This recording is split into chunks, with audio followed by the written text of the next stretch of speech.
Welcome to the Unshakable Hope podcast, where real life intersects redeeming love. I'm Kelly Hall, and this is where we wrestle through faith questions such as how do I trust God's heart when his ways and delays are breaking mine?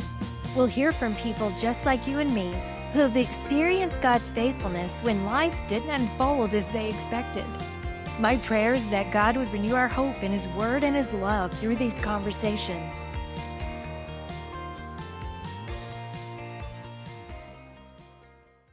Well, hey, friends, I am so glad you're here. I'm releasing this podcast just a few days after Easter, where we just celebrated the truth that Jesus walked out of that grave. Jesus is alive.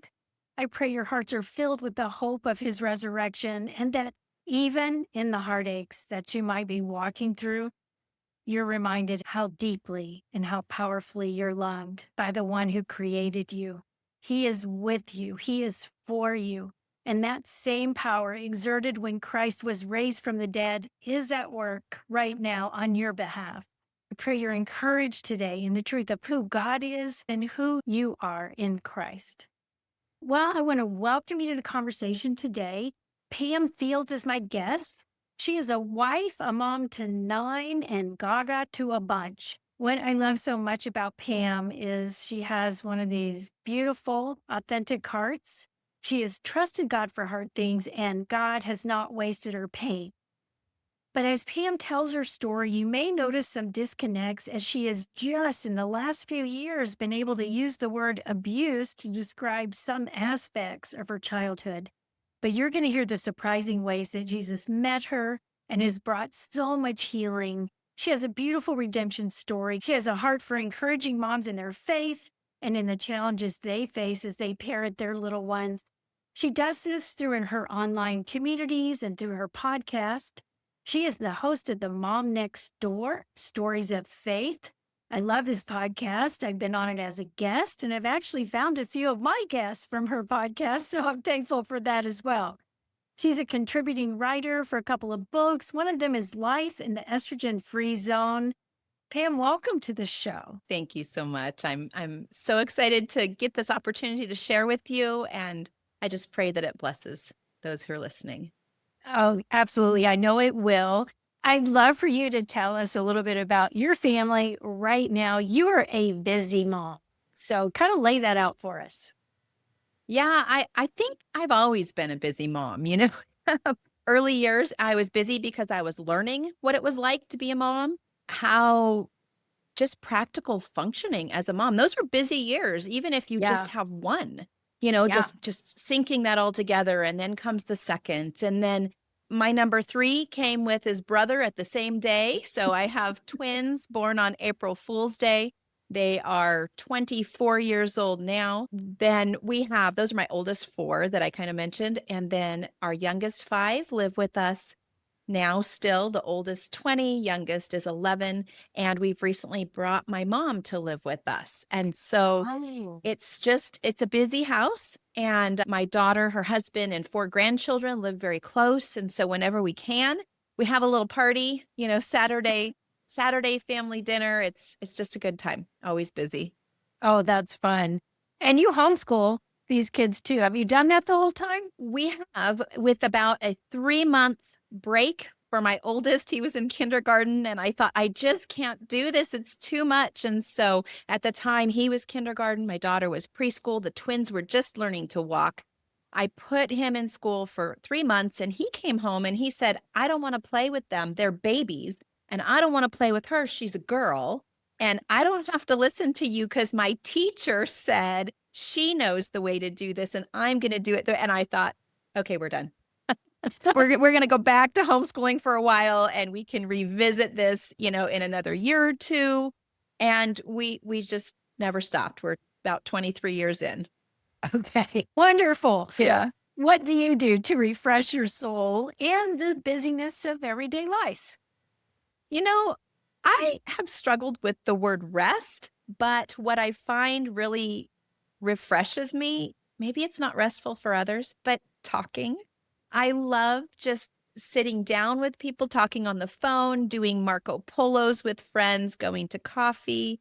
That connection I think just God created me for that type of connection, and that is what refreshes me more so than any hobby. Yeah, I love that so much. I am an introvert. However, I am charged by intimate conversations with friends.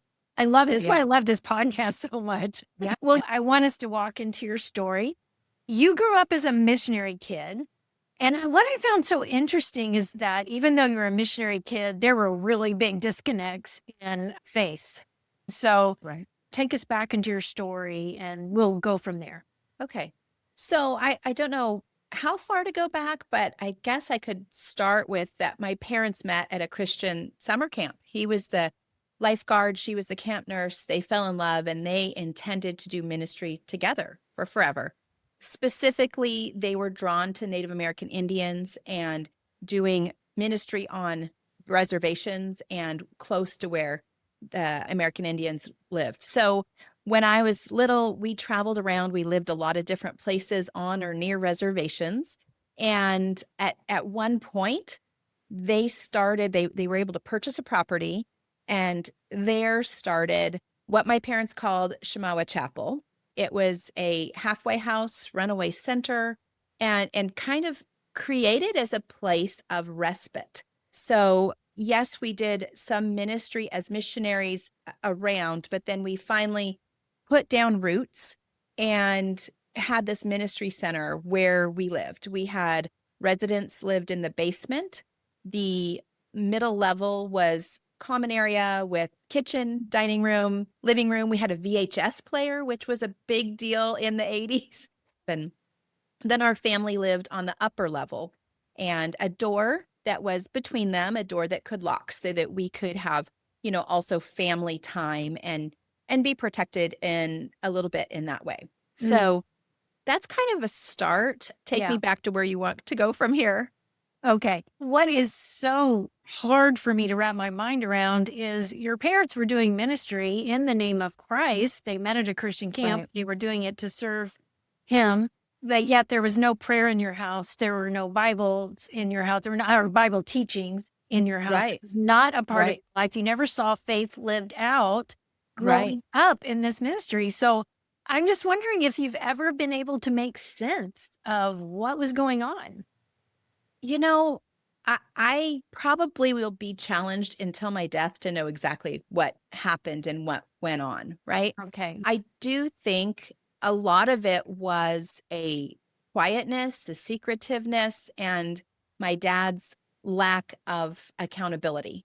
Mm. I think maybe in the nature of doing a lot of itinerant work, moving from place to place, just filling in here and there was a level of not needing to be accountable to someone as far as his ministry. And I think that probably went into our family. And, if we did read the Bible or pray, I don't remember it.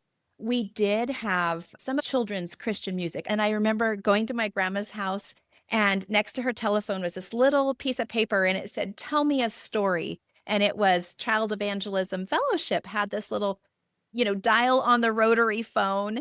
And when they picked up at the other end, there was a recording, and it would tell you stories about Jesus. So I did have access to Bible life and Bible story, but I don't know if it was, I think one verse that my parents talked about, particularly my dad, is to when you pray, you go in your closet and pray.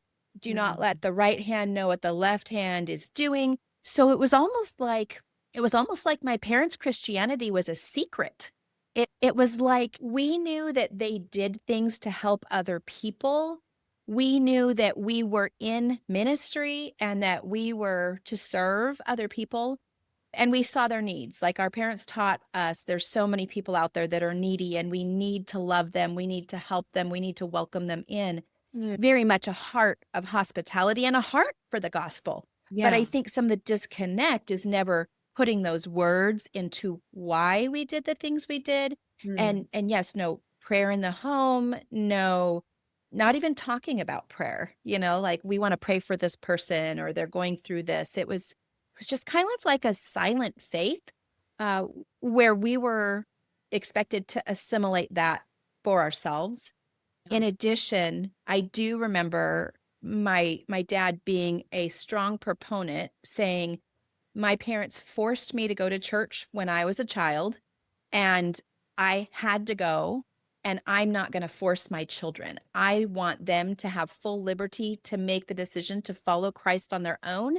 Therefore, I'm not going to take them and try to influence them to be that, because I didn't like it when I was forced into it. And so I think that might have factored in as well into some of this wishy-washy, we'll just let them do it if they feel like it kind of thing. You experienced the heart of hospitality, and yet you didn't know Jesus. And Right. until later in your life. And then later, your dad would be charged with some crimes, which probably links Right. back to the lack of accountability in his life. But tell us about how you came to know Jesus. Well, my grandma was very big in my life. She loved on me. If I was sick from school, she would come pick me up and take me to her house. I always spent time around my grandma. And a few summers, she sent me to Christian summer camp. When I was 14, she sent me, and it was fun. I went and had the camp experience. It was great. I had so much fun with my friend. And then the next summer, I had a different friend. Grandma sent me back to summer camp. And when I was 15, I looked around at everybody around me, the things we were learning, the camp counselors, and I sat on the deck with one of the youth leaders, and I just remember crying and saying, I don't want my life. I don't like my life. I want what everybody else here has. It was definitely that point when I was 15 where I really said, Jesus, I want you to lead my life. I want to follow you. I want to do things different. I want to know your word. And that was definitely the changing point. I went home after camp, and this friend, we both went and said, well, we're going to start going to church. We're kind of like picking it out of the phone book. Like, where do we go? I'm not sure. Where should we go to church? She wasn't raised in the church. But that next weekend, we went camping with her family, my friend and I. And at this campground, we were teenagers, we were 15. And there were these really cute guys with a boat. And they were like hanging out. They started talking to us. They invited us back to the campfire with them. And we're like, wow, this is cool. We go back to this campfire, and it's a youth group from a church. Oh, wow. And we thought, oh, okay, well, we're going to start going to church anyway. So that's neat. And then I came to find out that youth group was from my grandmother's church. And it was just like perfect. So I started spending Saturday night with my grandma so that I could go to church with her on Sunday. And so it was so great. And so that was kind of my introduction to the household of faith, really. And once there, my youth pastor and his wife and the youth leaders, they really took me under their wing. They discipled me. They never took me out of my home physically, but in practical ways, they covered me. They looked out for me and guided me. And it was a beautiful thing. The church responded very well. You mentioned the fact that the youth leader from this new church, that they never took you out of your home. I had mentioned your dad was charged with a crime. I know you're just beginning to understand and heal from some of your childhood traumas. So I'm wondering if you could just talk to us about how that unfolded. Well, at the time, I knew our family was different, but I don't think I realized how different it was. And I'm still friends with my youth pastor and his wife. All these years, 30 some years later, I am still connected with them, and we text and chat. And so they have told me now in my adulthood, Pam, we had positioned ourselves to prepare to remove you. We were watching, and we did not feel it was quite time to make that happen, but we were prepared. And at the time, I didn't know that. I had no idea. But to go back, you did mention my dad was arrested, and that happened between my 8th grade and 9th grade year.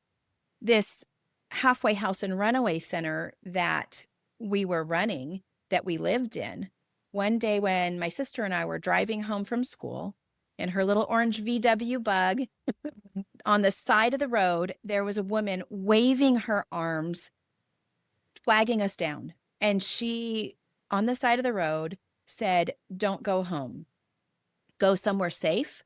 Call in to your grandma's house and she'll give you the next instructions." And from where we were parked, we looked over and we could see that there was a police raid on our home. There were police cars everywhere. Wow. And we did go directly to someone my sister knew. We stayed at their house. I have no recollection of where we slept that night or really the days thereafter, right around there. But we never went back to that house. I don't know how our clothing and our personal items were removed from it, anything. So my dad was arrested that day on charges of furnishing alcohol to minors, furnishing pornography to minors, and sodomy with a minor. Mm. And at the time, he said, "The police are just after me. They just want to shut down our ministry because we're doing the Lord's work. And so they're out to get me. They're out to get this ministry." And as a child, that made sense. Of course, I didn't really know what was at hand. Now, as an adult looking back, this was 8th and 9th grade ish. And I now, remember back to my childhood in 2nd grade, and our family game night was a Ouija board. My dad brought out alcohol and gave it to us as children. He brought out pornography and forced us to look at that.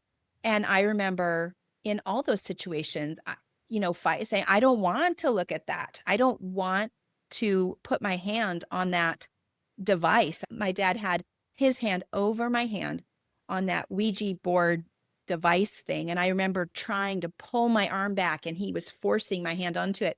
And I just had no interest. I was scared of it. And so when I look back and I take some of that information, also in our halfway house and runaway center, there were youth that would have parties. And he would go out and purchase alcohol for their parties. And I knew that as a child. He would tell us, "There's going to be a party here and there's alcohol out there."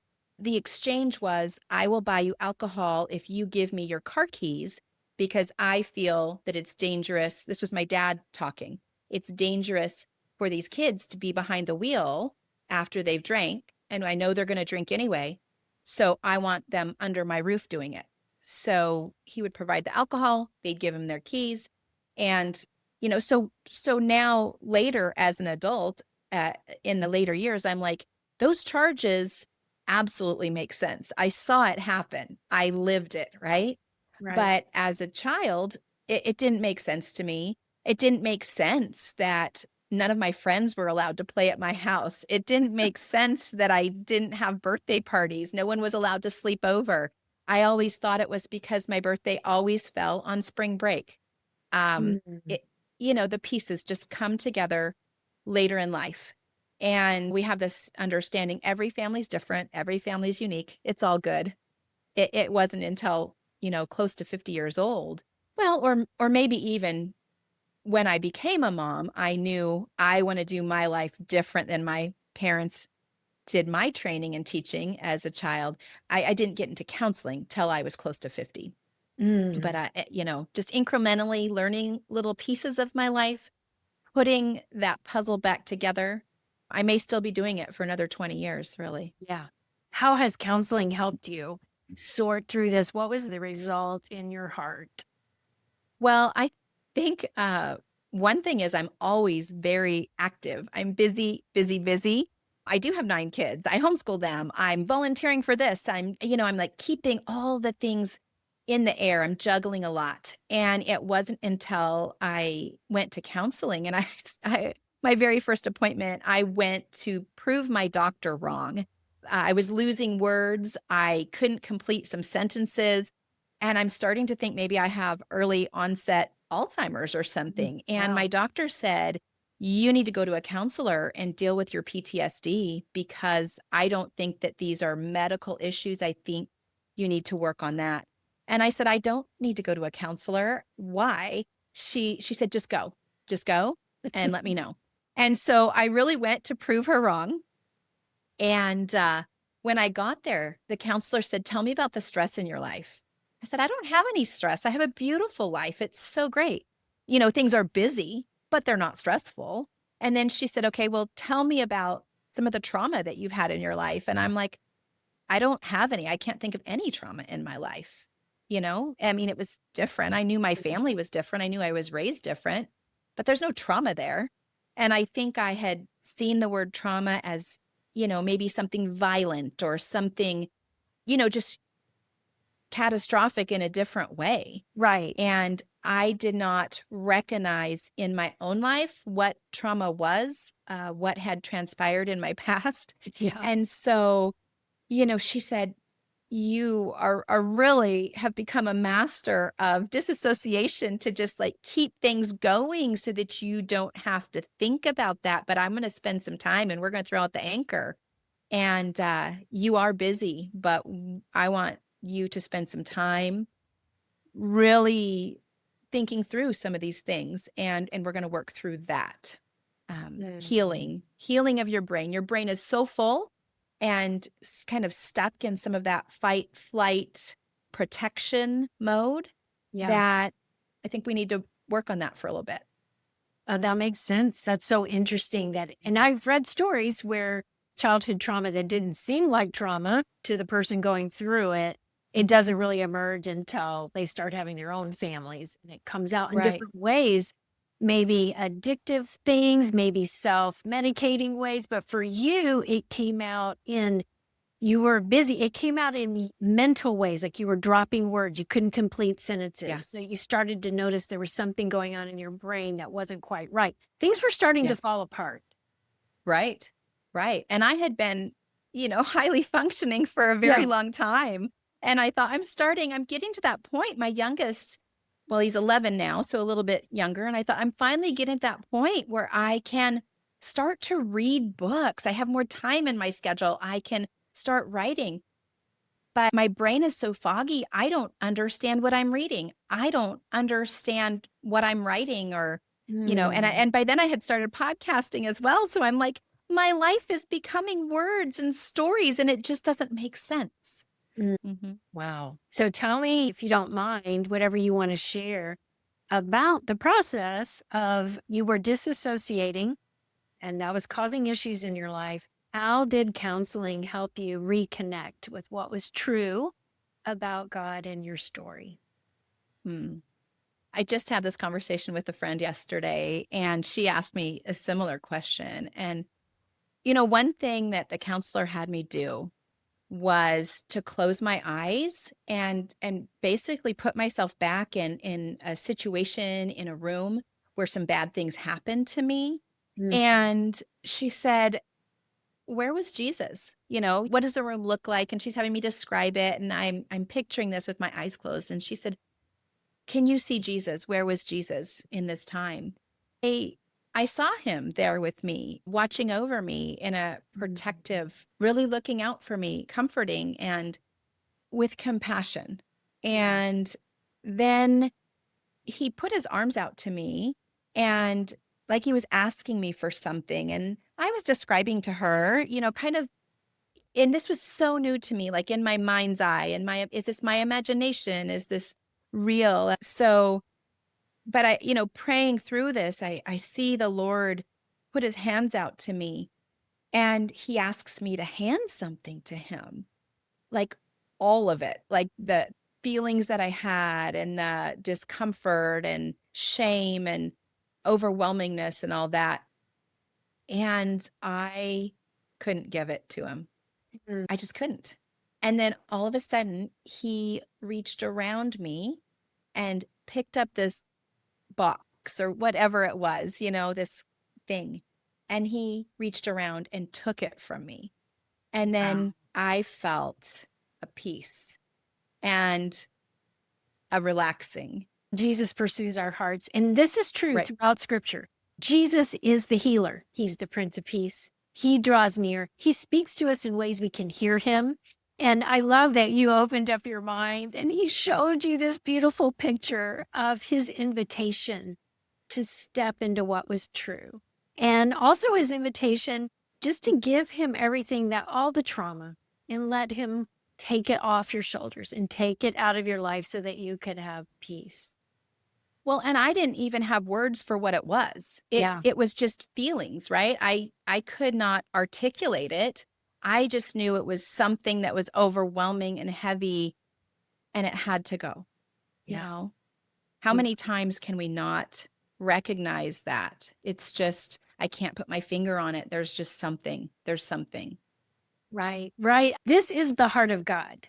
We don't have to be able to explain what's going on inside of us. He can just meet us in these deep places of pain, and he rescues us. It's so powerful. I remember one time when I was in a great deal of grief and heartache, and the Lord just brought a book into my life. I'm reading all of these losses that someone has experienced, and I started to weep from a place so deep inside of myself. It was too deep for words, and it was almost a disassociated experience. The Lord just reached in to these deep places in my soul, in my heart, my mind, and brought healing through his spirit in ways I can't even explain. But he helped me through his spirit process the grief without words. I was just reading in Luke 15. It's got the parable of the lost sheep, the parable of the lost coin, and the parable of the prodigal son. And I was listening to a speaker, and she said, what is right here? It is something was lost, something gets found, and something is brought home. But the lost thing never is the one that brings itself home. The action is always taken by the one who's finding and looking. That other is always the one that looks and redeems. And I believe it was Christy McClellan that was talking about that, if I credit her. But I thought that's so profound. I had never thought about that before. A coin is an inanimate object. It sits there. How can it process through, like, find me, find me. I'm just Right. laying here, like, right? And in the same way, like the sheep, when the sheep goes astray, it's there waiting. And it may be in distress, may know it's in distress, it may not know it's in distress, but it's lost. Right. And it takes the action of the shepherd going to find the sheep, and the action of the woman who went to find her last coin.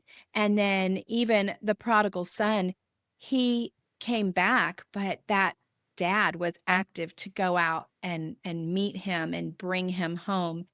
And I think that a lot of us can think about our salvation story in that I didn't know I was lost. I didn't know what I was living in. I didn't know that my life I was troubled. I didn't know I was a troubled or at-risk youth, right? And then here I find out decades later that my youth pastor and his wife were watching me and watching the situation, and truly this was the 80s, and I think if this whole story took place now, I would have been removed from my home, but I think things just happened a little differently back then, and I trust God's sovereignty in that, and the things that he has taught me and grown me in. Anything that makes me cry out for God and learn more about him, that's a blessing.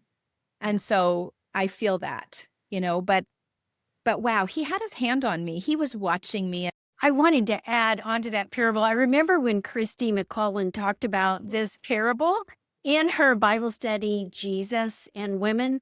And she said the parable of the prodigal son really should be called the parable of the running father, because all Yes. three of those parables have to do with Jesus is the one who rescues us. Our Father God is the one who is pursuing our hearts at all times. Yes. Yes. She has different names for each one of those. Yeah. And she said, like, in the Middle Eastern lens, they would have just titled it differently. And so I wrote them on and each of those spots on my Bible because, wow, that's perspective. What were the other titles for those different parables? So the parable of the lost coin, she titled it The parable of the good woman, the one who went and did the looking, right? And then the parable of the lost sheep was the parable of the good shepherd who went out and looked for the sheep, right? I love that. Yes. Your story just portrays that so beautifully. You didn't even know you needed rescue. And then just a beautiful way Jesus met you. in the counselor's office. How are you seeing changes where counseling helped you reconnect to your story and reconnect to the truth of God's heart?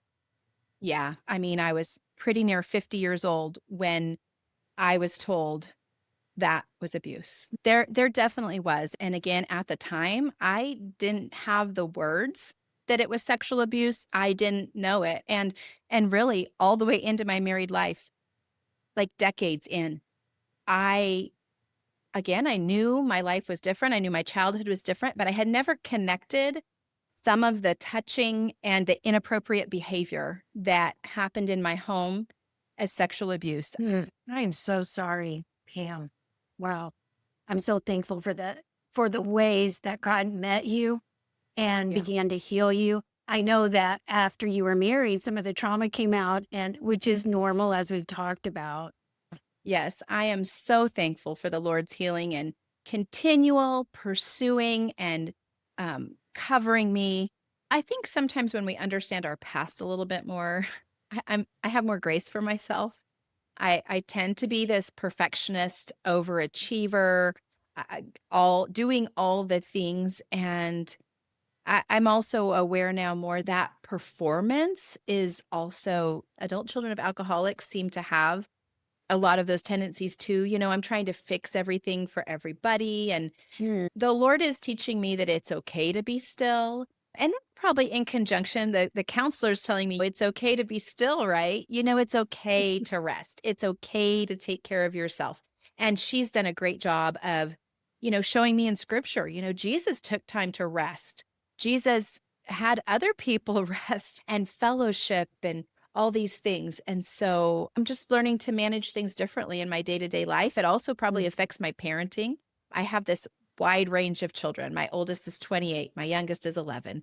And I think whenever you have that wide of a range, the older set of children have a little bit different set of parents than the younger children Right. do. Yeah. We hear that all the time. Like, what? You're letting them do that? I didn't get to do that until I was whatever age, so, but it's not just like practically, I've learned to be a mom, and I have some mothering skills that I gained through those early years with those older ones, and I don't have to work on honing those as well. But the Lord is using this time to really rework my heart and remold my heart, and it's kind of been a season where he's like, "Who are you?" And he's telling me who I am. He's showing me who I am. Another thing, I never really had any dreams, like, "What do you dream about?" Well, really nothing. I just wanna make sure I'm efficient and get things done. "What do you wanna do with your life?" I'm pretty much just about productivity, like, it's just a new phase where the Lord's opening up, like, He's showing me, like, "I have other purposes for you. You've been in a building, you've been in a growing, your story, I've been writing your story." And, it's interesting recently going back to that scenario where I was that little girl and he reached around me and he took something from my hands. That counselor said at the same time, "Is he handing you anything? Is he giving you anything back?" And I couldn't see it. I'm like, "No, I don't know." And she perhaps asked me that a little more recently, so it was fresh in my mind. And I was sleeping and I just was back there in that same place. And I saw the Lord again, and he was handing me something. He was handing me a great big stack of papers. I wasn't asleep. I was listening to a podcast. That's what I was doing. I was walking. I listened to so many podcasts. But so I was walking, I was listening to a podcast, and the gal says, "I want you to close your eyes and talk to Jesus. Ask him what he has for you, what he wants to give you. And just close your eyes and ask him." And I saw him hand me this great big stack of papers. And at the same time, then she started saying, "God has given you your story.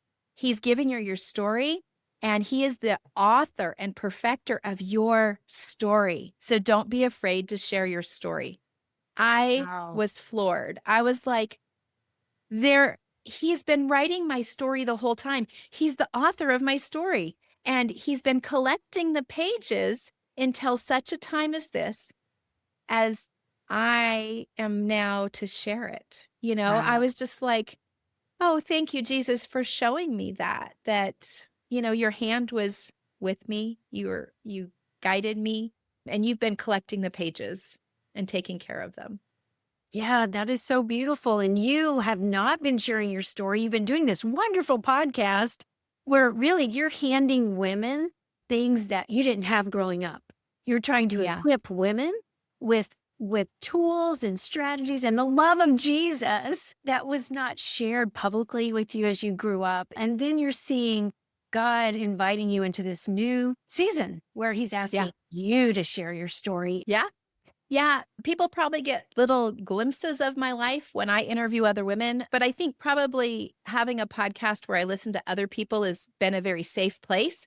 But it has also reminded me, so many times in Psalms 71, 78, I think it's like, tell your story. Tell of what the Lord has done. I will step up and declare what the Lord has done to the next generation until I am old and gray. I will speak the truth. I will testify to what God has done. And that's where I am right now. And I think sometimes my words don't have perfect clarity, but I'm ready. Like, Lord, I want to speak and to encourage moms in the places that they are. Oh, that's beautiful.